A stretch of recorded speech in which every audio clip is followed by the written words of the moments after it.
임신 기간에 먹으려는 영양제는 참 많은데 어떤 걸 먹어야 할지, 어떤 걸 먹지 말아야 할지 참 헷갈리시죠? 임산부님들은 아무리 안전한 약이라도 아이한테 해가 될까 두렵고 모든 게 조심스러울 수 있어요. 먼저 우리 흔하게 자주 먹는 영양제 중에 임산부님들이 먹으면 안 되는 영양제 3가지 말씀드릴게요. 드시는 영양제에 이 성분이 있는지 지금 바로 확인해 보세요. 첫 번째, 밀크시슬입니다. 밀크시슬은 간 세포를 보호해주는 역할로 간 영양제에 보통 많이 들어있는데요. 임산부 안정성 확립이 되어 있지 않습니다. 두 번째, 태아닌입니다. 태아닌은 스트레스 완화에 도움을 주는 성분으로 요즘에 비타민 B와 같이 종합 영양제에 들어있는 경우도 많아요. 드시는 영양제에 태아닌 성분이 있는지 확인해 보세요. 또한 임산부는 주의해서 먹어야 하는 성분입니다. 세 번째, 비타민 A입니다. 비타민 A는 눈 건강이라고 적힌 영양제에 흔히 들어가 있는 성분인데요. 임산부에게 꼭 필요한 영양제지만 과량 섭취하면 기형을 유발하는 치명적인 부작용이 있습니다.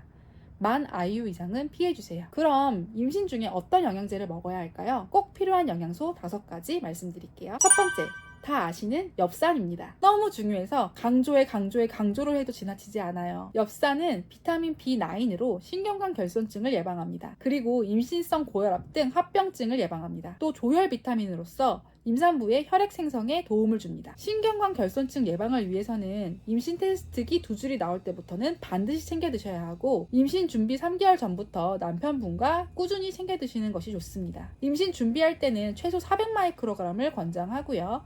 임신을 하셨으면 800마이크로그램 이상 드셔주세요. 엽산은 물에 녹는 비타민으로 몸에서 필요량을 채우면 소변으로 배설됩니다. 그래서 다소 많이 먹었다고 크게 걱정하실 필요는 없습니다. 고령 임산부나 신경관 결손증의 과거력이 있으신 분들은 고용량 4에서 5ml, 즉 4,000에서 5,000마이크로그램까지 드시는 분들도 있어요. 엽산 600마이크로그램을 음식으로 채우려면 브로콜리 11컵, 시금치 4컵을 생식으로 섭취해야 합니다. 또한 엽산은 녹황색 채소에 많지만 조리하는 과정에서 90% 이상 영양분이 손실된다고 해요. 따라서 음식물로만 섭취하는 것이 제한적이기 때문에 영양제로 보충하는 것이 좋습니다. 두 번째는 제가 늘 강조하는 거예요. 조혈 영양제입니다. 조혈 영양제는 철분, 비타민 B6, 비타민 B12와 같이 혈액을 잘 생성하게 만드는 성분을 말합니다. 이들은 태아에게 영양분과 산소를 잘 전달하기 위해서 반드시 필요한 성분인데요. 조혈 영양제는 우리 몸의 영양소 운송수단 같은 건데요. 아무리 좋은 영양분을 섭취해도 태아에게 잘 전달되지 못하면 태아의 성장 발달 지연에 문제가 생길 수 있습니다. 철분은 보통 16주부터 출산 후 3개월까지는 반드시 드시라고 권장드리고요. 엽산과 마찬가지로 임신 전부터 쭉 드셔도 괜찮습니다. 초기에 드시면 배란성 난임에도 도움이 되고요. 임신 초기 자궁으로 가는 혈액량은 늘려 착상에 도움이 될 수 있습니다. 그런데 보통 철분은 위장장애 단점이 있어요. 그래서 입덧 시기에는 복용하기가 어렵죠. 이럴 땐 위장장애가 적은 햄철 형태의 철분을 드시는 것이 좋습니다. 햄철은 소장에서 단독 전용 통로로 통과하여 칼슘 등 다른 미네랄과 시간 간격을 두고 드시지 않아도 되고요. 위장장애나 변비 부작용도 적습니다. 세 번째는 비타민 D입니다. 뼈 건강에 도움을 주는 비타민으로서 많이 알려져 있지만 요즘엔 더더욱더 다방면에 효과를 주목받는 비타민이에요. 임산부에게 비타민 D가 부족하면 조산, 산후 우울증, 임신성 당뇨 등을 유발하고 태아의 성장 지연과 아토피 피부 발생 확률을 높인다고 합니다. 일반적으로 30에서 40을 목표로 합니다.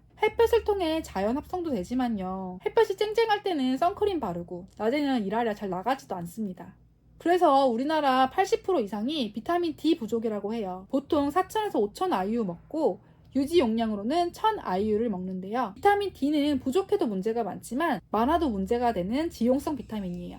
그래서 병원에서 검사를 해서 내 비타민 D 수치가 어느 정도인지 확인을 하고 영양제를 드시는 것을 권장드려요. 네 번째는 유산균입니다. 유산균의 중요성 많이 대두되고 있죠. 저는 평생 루틴하게 먹어야 하는 영양제 중에 하나라고 생각하는데요. 장 면역이 전체 면역의 80%를 차지할 만큼 유익균의 보충은 매우 중요합니다. 유산균은 임산부의 변비 증상을 완화하고 질염 예방에도 도움을 줍니다. 또한 임신 중에 충분히 섭취하면 아기의 면역력과도 관계가 있다고 합니다. 산후 우울증, 임신성 당뇨, 임신성 고혈압 등에도 예방 효과가 있으니 임신 전부터 쭉 드시는 것이 좋습니다. 다섯 번째는 오메가3입니다. DHA와 EPA가 조합된 형태로 DHA는 아기 뇌발달에 도움을 주고요. EPA는 혈액순환을 개선하고 조산을 예방합니다. 오메가3가 기름 성분이라 좀 울렁거릴 수 있습니다. 식후에 드시길 권장드리고요. 보통 14주에서 36주까지 복용합니다. 36주에 끊는 이유는 아기를 낳을 때 출혈의 위험이 증가할 수 있어서 그렇습니다. 네, 그럼 정리해 볼게요. 첫 번째, 우리가 흔히 먹는 피로회복 영양제나 종합 영양제에 밀크시슬, 태아닌, 비타민 A 성분이 들어있는지 확인해 볼 것. 두 번째, 임신 준비 시 선택의 여지 없이 반드시 먹어야 하는 것은 엽산과 철분입니다. 엽산은 임신 3개월 전부터 12주까지는 반드시 먹어야 하고요.